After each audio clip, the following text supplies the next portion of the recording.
सब प्रेम से बोलो, लक्ष्मी नारायण भगवान की जय, राधा कृष्ण भगवान की जय। श्री सुखदेव जी कहते हैं, परीक्षित, सबके जीवन दाता भगवान श्री कृष्ण राजा बहुलाश्व की प्रार्थना स्वीकार करके मिथिलावासी नर नारियों का कल्याण करते हुए कुछ दिनों तक वहीं रहे। प्रिय परीक्षित, जैसे राजा बहुलाश्व भगवान श्री कृष्ण और मुनि मंडली के पधारने पर आनंद मगन हो गए थे, वैसे ही श्रुतदेव ब्राह्मण भगवान श्री कृष्ण और मुनियों को अपने घर आया देखकर आनंद विवल हो गए। वे उन्हें नमस्कार करके अपने वस्त्र उछाल उछाल कर नाचने लगे। श्रुतदेव जी ने चटाई, पीढ़े और कुश आसन बिछाकर उन पर भगवान श्री कृष्ण और मुनियों को बैठाया, स्वागत भाषण आदि के द्वारा उनका अभिनंदन किया तथा अपनी पत्नी के साथ बड़े आनंद से सबके पांव पखारे। महान सौभाग्यशाली श्रुतदेव ने भगवान और ऋषियों के चरणोदक से अपने घर और कुटुंबियों को सींच दिया। इस समय उनके सारे मनोरथ पूर्ण हो गए थे। वे हर्षातिरेक से मतवाले हो रहे थे। तदंतर उन्होंने फल, गंध, खस से सुवासित निर्मल एवं मधुर जल, सुगंधित मिट्टी, तुलसी, कुश, कमल आदि अनायास प्राप्त पूजा सामग्री और सत्व गुण बढ़ाने वाले अन्न से सबकी आराधना की। उस समय श्रुतदेव जी मन ही मन तर्कना करने लगे कि मैं तो घर गृहस्थी के अंधेरे कुएं में गिरा हुआ हूँ, अभागा हूँ। मुझे भगवान श्री कृष्ण और उनके निवास स्थान ऋषि मुनियों का, जिनके चरणों की धूल ही समस्त तीर्थों को तीर्थ बनाने वाली है, समागम कैसे प्राप्त हो गया। जब सब लोग आतिथ्य स्वीकार करके आराम से बैठ गए, तब श्रुतदेव अपने स्त्री, पुत्र तथा अन्य संबंधियों के साथ उनकी सेवा में उपस्थित हुए। वे भगवान श्री कृष्ण के चरण कमलों का स्पर्श करते हुए कहने लगे, प्रभु, आप व्यक्त अव्यक्त रूप, प्रकृति और जीवों से परे पुरुषोत्तम है। मुझे आपने आज ही दर्शन दिया हो ऐसी बात नहीं है। आप तो तभी से सब लोगों से मिले हुए हैं जब से आपने अपनी शक्तियों के द्वारा इस जगत की रचना करके आत्म सत्ता के रूप में इसमें प्रवेश किया है। जैसे सोया हुआ पुरुष स्वप्न अवस्था में अविद्यावश मन ही मन स्वप्न जगत की सृष्टि कर लेता है और उसमें स्वयं उपस्थित होकर अनेक रूपों में अनेक कर्म करता हुआ प्रतीत होता है, वैसे ही आपने अपने में ही अपनी माया से जगत की रचना कर ली है और अब इसमें प्रवेश करके अनेकों रूपों से प्रकाशित हो रहे हैं। जो लोग सर्वदा आपकी लीला कथा का श्रवण, कीर्तन तथा आपकी प्रतिमाओं का अर्चन वंदन करते हैं और आपस में आपकी ही चर्चा करते हैं, उनका हृदय शुद्ध हो जाता है और आप उसमें प्रकाशित हो जाते हैं। जिन लोगों का चित्त लौकिक, वैदिक आदि कर्मों की वासना से बहिर्मुख हो रहा है, उनके हृदय में रहने पर भी आप उनसे बहुत दूर हैं। किंतु जिन लोगों ने आपके गुणगान से अपने अंतकरण को सद्गुण संपन्न बना दिया है, उनके लिए चित्त वृत्तियों से आग्रह होने पर भी आप अत्यंत निकट हैं।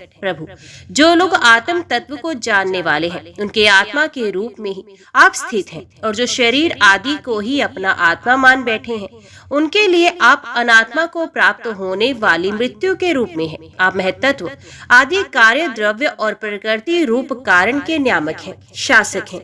आपकी माया आपकी अपनी दृष्टि पर पर्दा नहीं डाल सकती, किंतु उसने दूसरों की दृष्टि को ढक रखा है। आपको मैं नमस्कार करता हूँ, स्वयं प्रकाश प्रभु।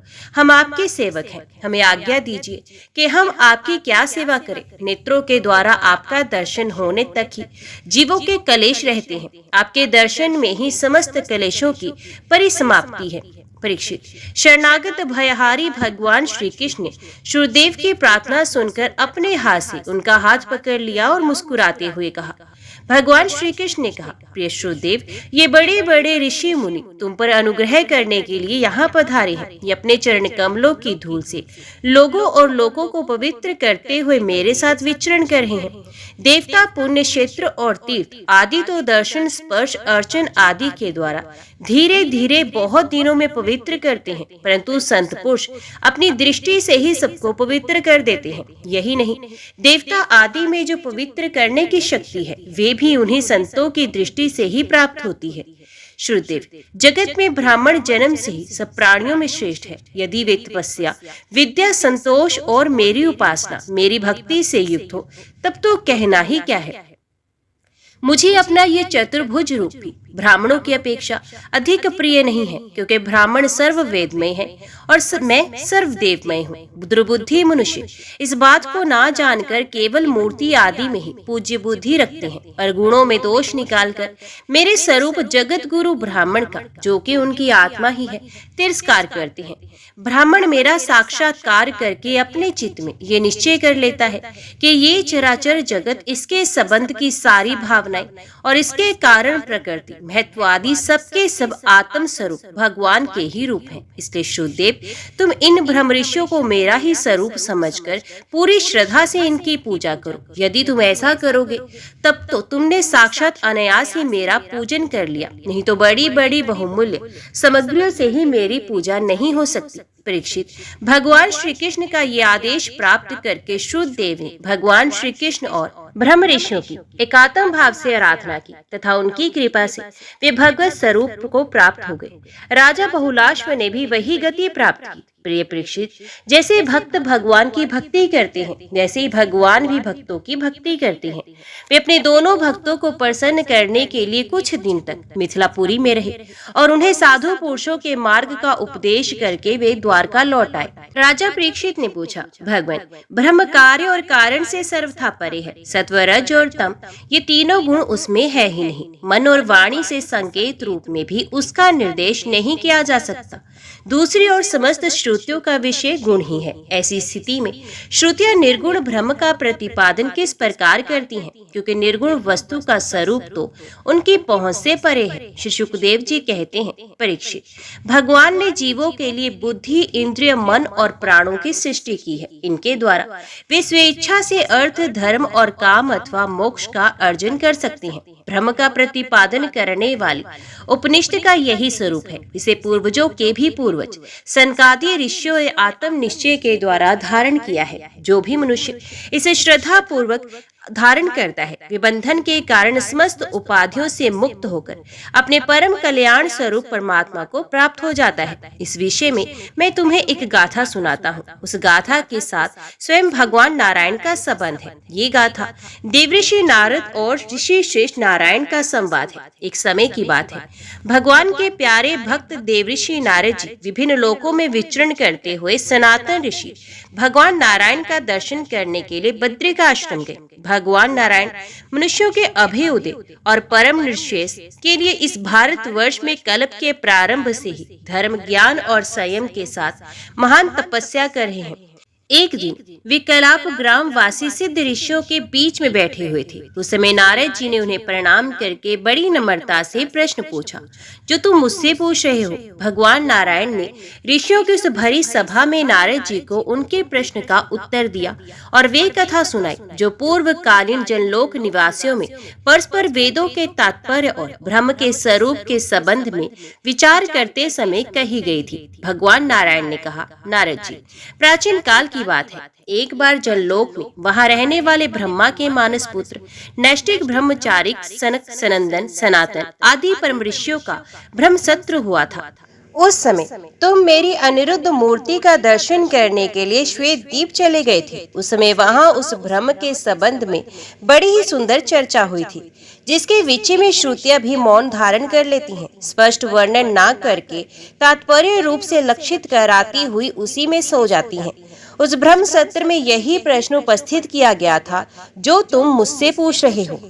सनक, सनंदन, सनातन, सनंत कुमार, ये चारों भाई शास्त्रीय ज्ञान, तपस्या और शील स्वभाव में समान हैं। उन लोगों की दृष्टि में शत्रु, मित्र और उदासीन एक से हैं। फिर ही उन्होंने अपने में से सनंदन को तो वक्ता बना लिया और शेष भाई सुनने के लिए इच्छुक बनकर बैठ गए। सनंदन जी ने कहा, जिस प्रकार प्रातः काल होने पर सोते हुए सम्राट को जगाने के लिए अनुजीवी वंदीजन उसके पास आते हैं और सम्राट के पराक्रम तथा सुयश का गान करके उसे जगाते हैं, वैसे ही जब परमात्मा अपने बनाए हुए संपूर्ण जगत को अपने में लीन करके अपनी शक्तियों के सहित सोए रहते हैं, तब परलय के अंत में श्रुतियां उनका प्रतिपादन करने वाले वचनों से उन्हें इस प्रकार जगाती हैं। श्रुतियां कहती हैं, अजित आप ही सर्वश्रेष्ठ हैं, आप पर कोई विजय प्राप्त नहीं कर सकता। आपकी जय हो प्रभु। आप स्वभाव से ही समस्त ऐश्वर्यों से पूर्ण है, इसलिए चराचर प्राणियों को फंसाने वाली माया ने दोष के लिए जीवों के आनंदमय सहज स्वरूप का आस्वादन करके उन्हें बंधन में डालने के लिए सत्वादी गुणों को ग्रहण किया है। जगत में जितनी भी साधना, ज्ञान, क्रिया आदि शक्तियां हैं, उन सबको जगाने वाले आप ही हैं।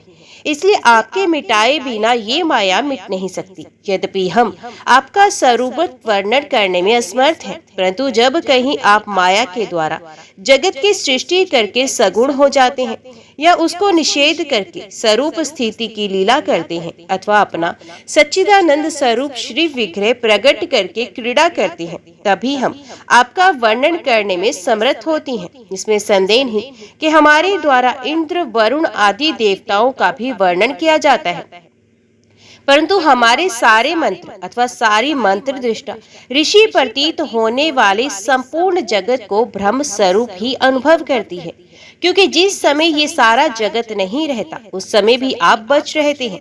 जैसे घट, शराब आदि सभी विकार मिट्टी से ही उत्पन्न और उसी में लीन होते हैं, उसी प्रकार संपूर्ण जगत की उत्पत्ति और प्रलय आप में होती है। तब क्या आप पृथ्वी के समान विकारी हैं? नहीं, आप तो एक रस निर्विकार है। इसी से तो ये जगत आप में उत्पन्न नहीं प्रतीत है। इसलिए जैसे घट, शराब आदि का वर्णन भी मिट्टी का ही वर्णन है, वैसे ही इंद्र, वरुण आदि देवताओं का वर्णन भी आपका ही वर्णन है। यही कारण है कि विचारशील ऋषि मन से जो कुछ सोचा जाता है और वाणी से जो कुछ कहा जाता है उसे आप में ही स्थिति, आपका ही स्वरूप देखते हैं। मनुष्य अपना पैर चाहे कहीं भी रखे, ईंट, पत्थर या काठ पर, होगा वही पृथ्वी पर ही, क्योंकि वे सब पृथ्वी स्वरूप ही है। इसलिए हम चाहे जिस नाम या जिस रूप का वर्णन करें, वे आपका ही नाम, आपका ही रूप है। भगवान लोक, सत्व, रज, तम इन तीनों गुणों की माया से बने हुए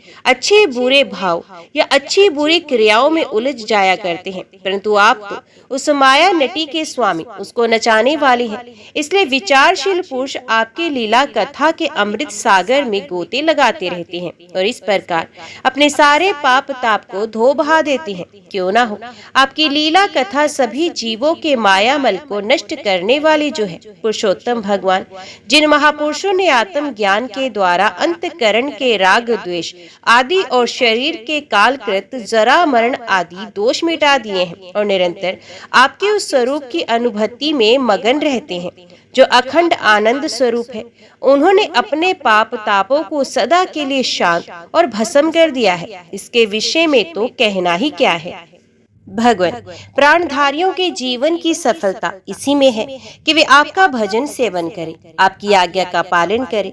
यदि वे ऐसा नहीं करते तो उनका जीवन व्यर्थ है और उनके शरीर में श्वास का चलना ठीक वैसा ही है जैसे लोहार की धोकनी में हवा का आना जाना। महतत्व, अहंकार आदि ने आपके अनुग्रह से आपके उनमें प्रवेश करने पर ही उस ब्रह्मांड की सृष्टि की है। अन्नमय, प्राणमय, मनोमय, विज्ञानमय और आनंदमय इन पांचों केशों में पुरुष रूप से रहने वाले, उनमें मैं की स्फूर्ति करने वाले भी आप ही हैं। आपके ही अस्तित्व से उन केशों के अस्तित्व का अनुभव होता है और उनके ना रहने पर भी अंतिम अवधि रूप से आप विराजमान रहते हैं।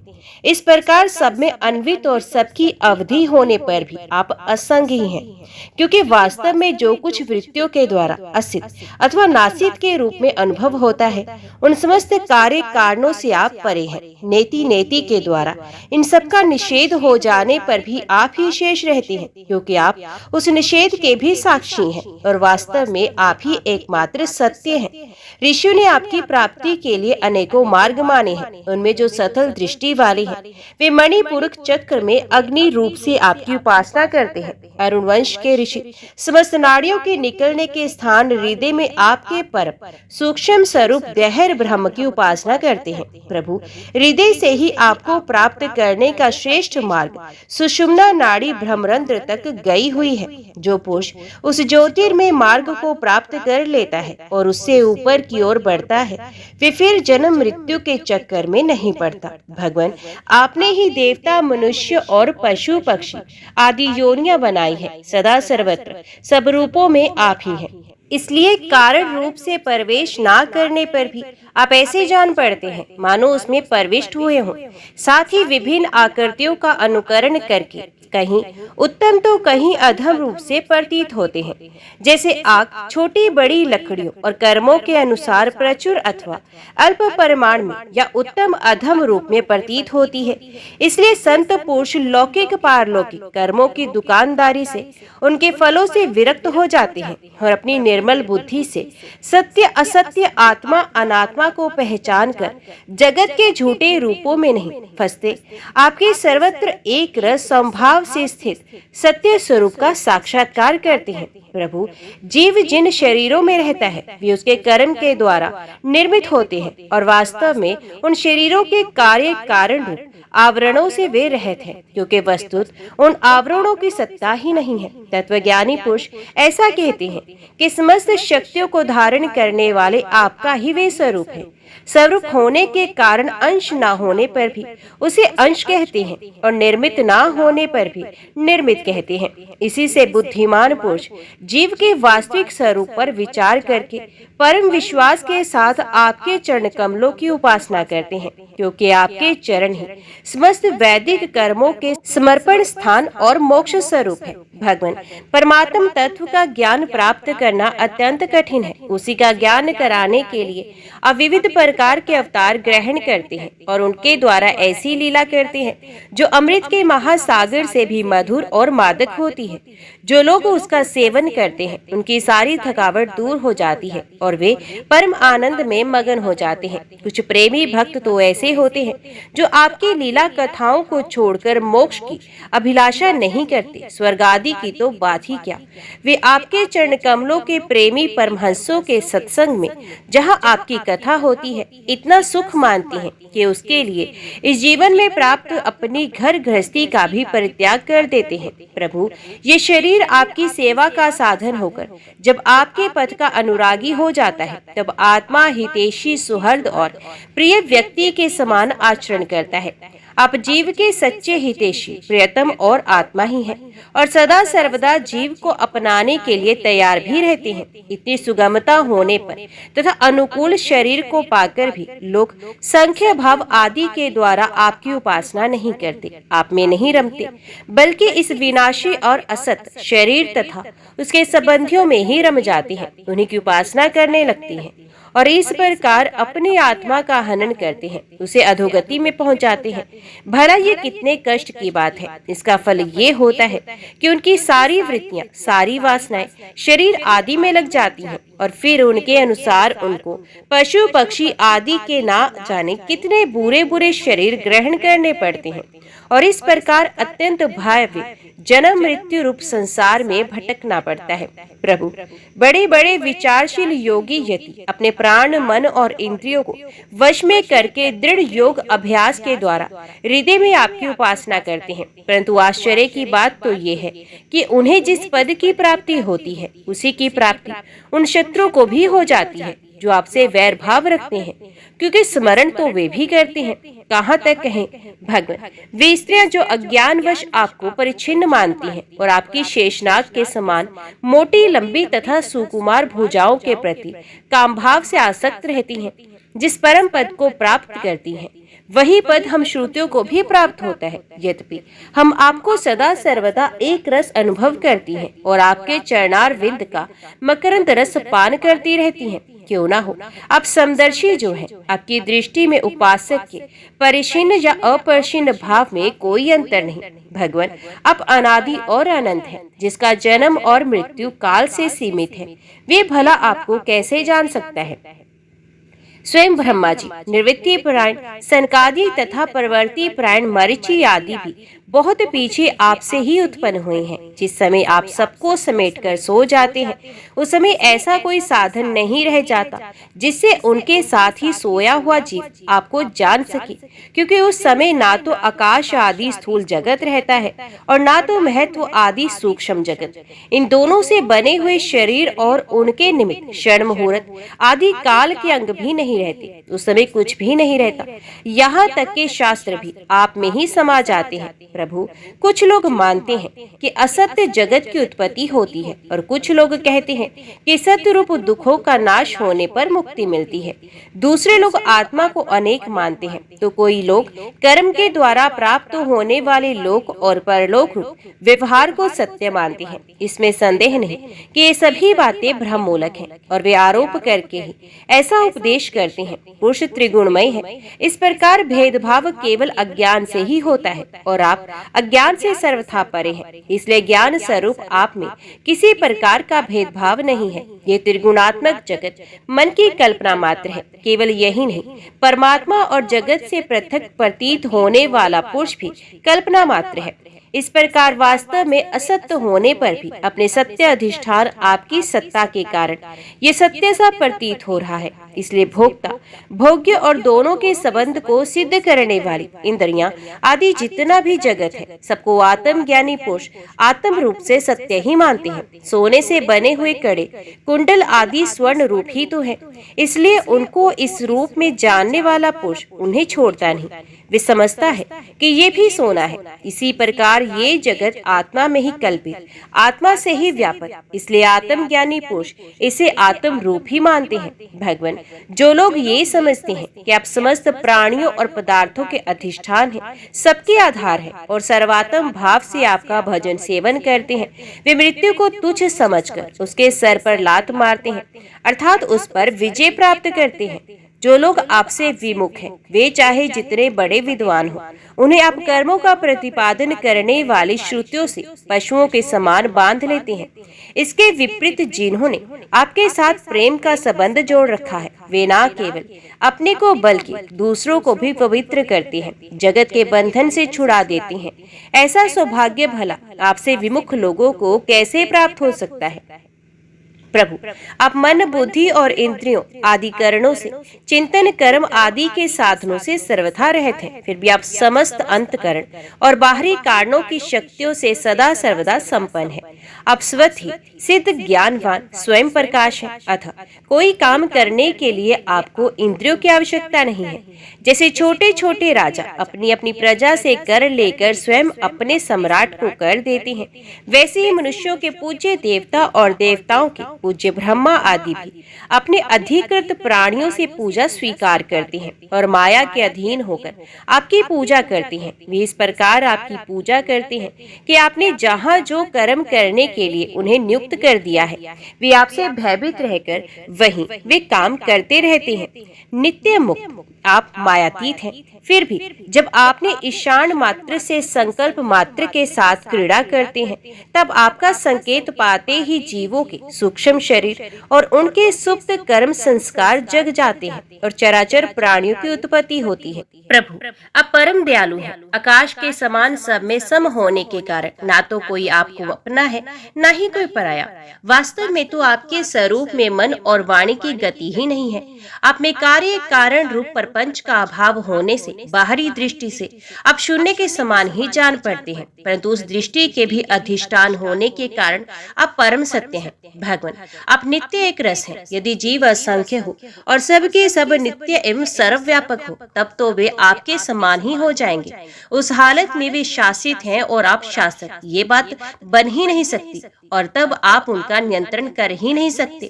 उनका नियंत्रण आप तभी कर सकते हैं जब वे आपसे उत्पन्न एवं आपकी उपेक्षा न्यून हो। इसमें संदेह नहीं कि सबके सब जीव तथा इनकी एकता या विभिन्नता आपसे ही उत्पन्न हुई, इसलिए आप उनमें कारण रूप से से रहते हुए भी उनके नियामक हैं। वास्तव में आप उनमें समरूप से स्थित हैं, परंतु ये जाना नहीं जा सकता कि आपका वे स्वरूप कैसा है, क्योंकि जो लोग ऐसा समझते हैं कि हमने जान लिया, उन्होंने वास्तव में आपको नहीं जाना। उन्होंने तो केवल अपनी बुद्धि के विषय को जाना है जिससे आप परे हैं, और साथ ही मति के द्वारा जितनी वस्तुएं जानी जाती हैं वे मतियों की भिन्नता के कारण भिन्न भिन्न होती हैं। इसलिए उनकी दुष्टता एक मत के साथ दूसरे मत का विरोध प्रत्यक्ष ही है। अतएव आपका स्वरूप समस्त मतों के परे है। स्वामिन, जीव आपसे उत्पन्न होता है, ये कहने का ऐसा अर्थ नहीं कि आप परिणाम के द्वारा जीव बनते हैं। सिद्धांत तो ये है कि प्रकृति और पुरुष दोनों ही अजन्मा है, अर्थात उनका वास्तविक स्वरूप जो आप है कभी मृत्यु के अंदर उतरता नहीं, जन्म नहीं लेता। तो प्राणियों का जन्म कैसे हो सकता है? अज्ञान के कारण प्रकृति को पुरुष और पुरुष को प्रकृति समझ लेने से, एक का दूसरे के साथ संयोग हो जाने से। जैसे बुलबुला नाम की कोई स्वतंत्र वस्तु नहीं है, परंतु उपादान कारण जल और निमित्त कारण वायु के संयोग से उसकी सृष्टि हो जाती है। प्रकृति में पुरुष और पुरुष में प्रकृति का अध्याय हो जाने के कारण ही जीवों के विविध नाम और गुण रख लिए जाते हैं। अंत में जैसे समुद्र में नदियां और मधु में समस्त पुष्पों के रस समा जाते हैं, वैसे ही वे सब के सब उपाधि रहित आप में समा जाते हैं। भगवान, सभी जीव आपकी माया से भ्रम में भटक रहे हैं, अपने को आपसे पृथक मानकर जन्म मृत्यु का चक्कर काट रहे हैं, परंतु बुद्धिमान पुरुष इस भ्रम को समझ लेते हैं और संपूर्ण भक्ति भाव से आपकी शरण ग्रहण करते हैं, क्योंकि आप जन्म मृत्यु के चक्कर से छुड़ाने वाले हैं। यद्यपि शीत, ग्रीष्म और वर्षा इन तीन भागों वाला काल चक्कर आपका भ्रूविलास मात्र है, वे सभी को भयभीत करता है, परंतु वे उन्हीं को बार बार भयभीत करता है जो आपकी शरण नहीं लेते। जो आपके शरणागत भक्त है, उन्हें भला जन्म मृत्यु रूप संसार का भय कैसे हो सकता है? अजन्मा प्रभु, जिन योगियों ने अपनी इंद्रियों और प्राणों को वश में कर लिया है, वे भी जब गुरुदेव के चरणों की शरण ना लेकर एवं अत्यंत चंचल मन तुरंग को अपने वश में करने का प्रयत्न करते हैं, तब अपने साधनों में सफल नहीं होते। उन्हें बार बार खेद और सैकड़ों विपत्तियों का सामना करना पड़ता है। केवल श्रम और दुख ही उनके हाथ लगता है।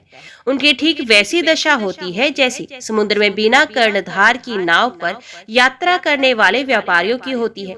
आप अखंड आनंद स्वरूप और शरणागतों की आत्मा है। आपके रहते स्वजन, पुत्र, देह, स्त्री, धन, महल, पृथ्वी, प्राण और रथ आदि से क्या प्रयोजन? जो लोग इस सत्य सिद्धांत को ना जानकर स्त्री पुरुष के संबंध से होने वाले सुखों में ही रम रहे हैं, उन्हें संसार में भला ऐसी कौन सी वस्तु है जो सुखी कर सके? क्योंकि संसार की सभी वस्तुएं स्वभाव से ही विनाशी हैं, एक न एक दिन मटिया मेट हो जाने वाली हैं। और तो क्या, वे स्वरूप से ही सारहीन और सत्ताहीन है, वे भला क्या सुख दे सकती हैं?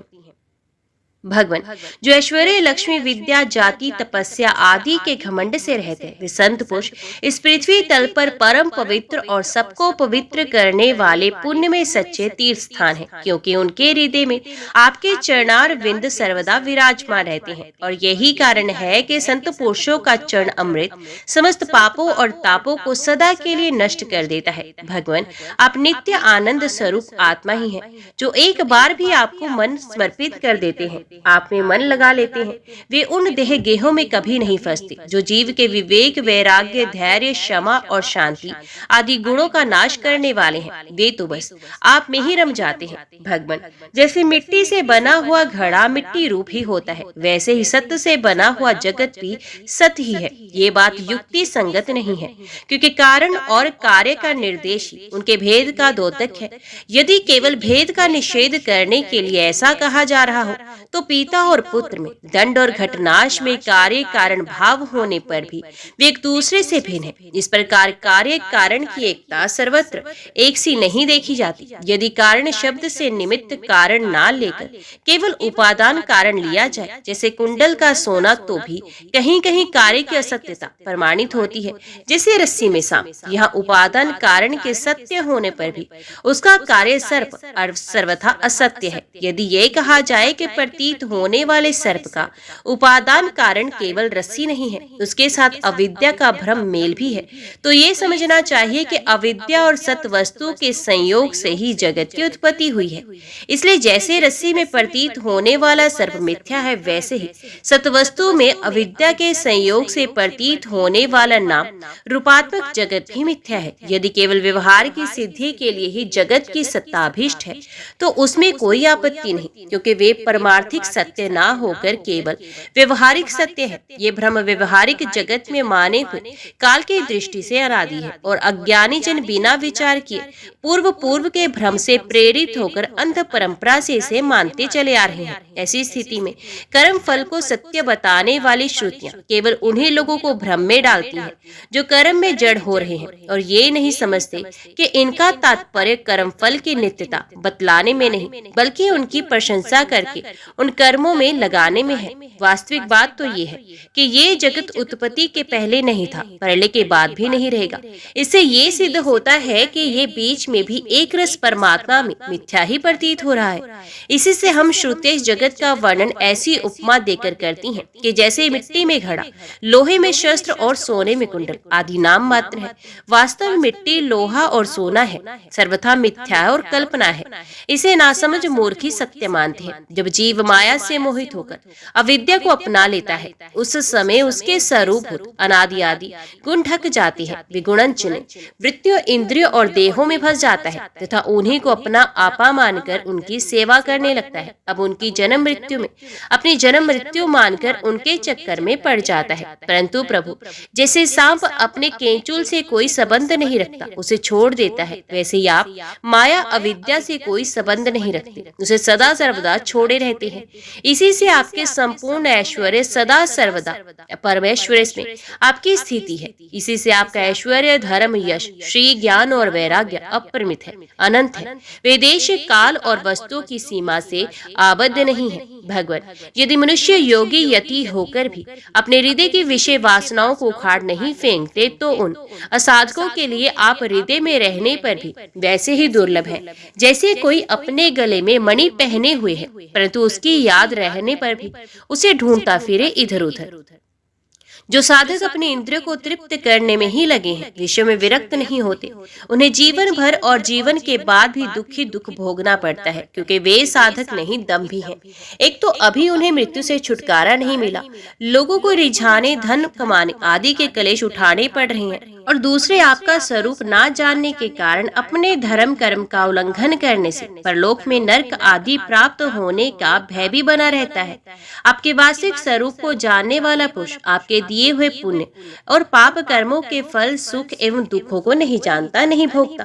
वे भोग्य और भोक्तापन के भाव से ऊपर उठ जाता है। उसमें विधि निषेध के प्रतिपादन शास्त्र भी उसे निर्वृत्त हो जाते हैं, क्योंकि वे देह अभिमानियों के लिए हैं, उनकी ओर तो उसका ध्यान ही नहीं जाता, जिसे आपके स्वरूप का ज्ञान नहीं है। और वे भी यदि प्रतिदिन आपकी प्रत्येक युग में की हुई लीलाओं, गुणों का गान सुन सुनकर उनके द्वारा आपको अपने हृदय में बैठा लेता है, तो अनंत अचिंत्य दिव्य गुण गणों के निवास स्थान प्रभु आपका वे प्रेमी भक्त भी पाप पुण्यों के फल, सुख दुखों और विधि निषेधों से अतीत हो जाता है, क्योंकि आप ही उनकी मोक्ष स्वरूप गति है। भगवान, स्वर्ग आदि लोकों के अधिपति इंद्र, ब्रह्मा, पार्वती भी आपकी था आपका पार नहीं पा सके। और आश्चर्य की बात तो ये है कि आप ही उसे नहीं जानते, क्योंकि जब अंत है ही नहीं तब कोई जानेगा कैसे। प्रभु, जैसे आकाश में हवा से धूल के नन्हे नन्हे कण उड़ते रहते हैं, वैसे आप में काल के वेग से अपने से उत्तरोत्तर 10 गुने 7 आवरणों के सहित असंख्य ब्राह्मण एक साथ घूमते रहते हैं, तब भला आपकी सीमा कैसे मिले? हम श्रुतियां भी आपके स्वरूप का साक्षात वर्णन नहीं कर सकती। आपके अतिरिक्त वस्तुओं का निषेध करते करते अंत में अपना भी निषेध कर देती हैं और आप में ही अपनी सत्ता खोकर सफल हो जाती हैं। भगवान नारायण ने कहा, देवऋषि, इस प्रकार सनकादि ऋषियों ने आत्मा और ब्रह्म की एकता बताने वाली उपदेश सुनकर आत्म स्वरूप को जाना और नित्य सिद्ध होने पर भी इस उपदेश से कृत्य से होकर उन लोगों ने सनंदन की पूजा की। नारद, सनकादि आदि ऋषि सृष्टि के आरंभ में उत्पन्न हुए थे, अतः वे सबके पूर्वज हैं। उन आकाशगामी महात्माओं ने इस प्रकार समस्त वेद, पुराण और उपनिषदों का रस निचोड़ लिया है कि सबका सार सर्वस्व है। तुम भी उन्हीं के समान ब्रह्मा के मानस पुत्र हो, उनकी ज्ञान संपत्ति के उत्तराधिकारी हो। तुम भी श्रद्धा के साथ इस ब्राह्मण विद्या को धारण करो और स्वच्छंद भाव से पृथ्वी में विचरण करो। ये विद्या मनुष्यों की समस्त वासनाओं को भस्म कर देने वाली है। परीक्षित, देवऋषि नारद बड़े संयमी, ज्ञानी, पूर्ण काम और नैष्ठिक ब्रह्मचारी हैं। भगवान नारायण ने उन्हें जब इस प्रकार उपदेश किया तब उन्होंने बड़ी श्रद्धा से उसे ग्रहण किया और उनसे ये कहा, भगवान, आप सच्चिदानंद स्वरूप श्री कृष्ण हैं। आपकी कीर्ति परम पवित्र है। आप समस्त प्राणियों के परम कल्याण, मोक्ष के लिए कमनीय कला अवतार धारण करते हैं। मैं आपको नमस्कार करता हूँ। इस प्रकार महात्मा देवऋषि नारद आदि ऋषि भगवान नारायण को और उनके शिष्यों को नमस्कार करके स्वयं मेरे पिता व्यास जी के आश्रम पर गए। भगवान वेद व्यास ने उनका यथोचित सत्कार किया। वे आसन स्वीकार करके बैठ गए। इसके बाद देवऋषि नारद ने जो कुछ भगवान नारायण के मुंह से सुना था वे सब कुछ मेरे पिताजी को सुना दिया। इस प्रकार मैंने तुम्हें बताया कि मन वाणी से अगोचर और समस्त प्राकृतिक गुणों से रहित परब्रह्म परमात्मा का वर्णन श्रुतियां किस प्रकार करती हैं और उसमें मन का कैसे प्रवेश होता है। यही तो तुम्हारा प्रश्न था। भगवान ही इस विश्व का संकल्प करते हैं तथा उसके आदि, मध्य और अंत में स्थित रहते हैं। वे प्रकृति और जीव दोनों के स्वामी हैं। उन्होंने ही इसकी सृष्टि करके जीव के साथ इसमें प्रवेश किया है और शरीरों का निर्माण करके वे ही उनका नियंत्रण करते हैं। जैसे गाढ़ निद्रा सुषुप्ति में मगन पुरुष अपने शरीर का अनुसंधान छोड़ देता है, वैसे ही भगवान को पाकर ये जीव माया से मुक्त हो जाता है। भगवान ऐसे विशुद्ध केवल चिन्ह मात्र तत्व है कि उनमें जगत के कारण माया अथवा प्रकृति का रत्ती भर भी अस्तित्व नहीं है। वे ही वास्तव में अभय स्थान है। उनका चिंतन निरंतर करते रहना चाहिए। ओम नमो भगवते वासुदेवाय नमः। जय श्री राधे कृष्ण। आज की वीडियो में इतना ही। उम्मीद करती हूँ वीडियो आपको पसंद आई होगी। वीडियो पसंद आई हो तो वीडियो को लाइक और चैनल को सब्सक्राइब जरूर कीजिएगा। जय श्री कृष्णा लिखकर कमेंट बॉक्स में अपनी हाजिरी और अपने सुझाव देना ना भूलेगा। तो मिलते हैं अगली कथा अगली वीडियो के साथ। तब तक के लिए देखते व सुनते रहिए। जय मां कंजर, जय माता दी।